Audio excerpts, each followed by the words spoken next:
Hi, my name is Micah, and thanks for joining me as we talk about another interesting topic in the world of Romtec Utilities pumping systems.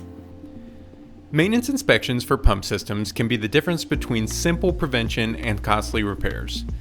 Two aspects to consider for monthly maintenance include hour meter inspections and physical inspections. Each pump is equipped with an hour meter. This can be a mechanical hour meter or a digital hour meter. As the pumps operate, the meter totals the hours of runtime for each pump. For a system with an alternating scheme, the meters should match. If the totals on the meters begin to separate, this indicates an underlying issue and the pump system should be inspected further. Another key element to maintaining pump systems involves physical inspections. This includes documenting how the pump system sounds and its appearance.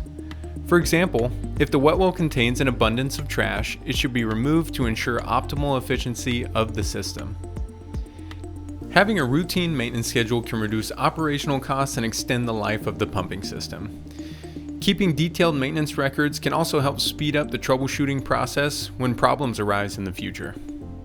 Thanks again for joining me to discuss another aspect of Romtec Utilities pumping systems. Romtec Utilities designs and supplies systems across all water types and looks forward to hearing from you on your next pumping system project.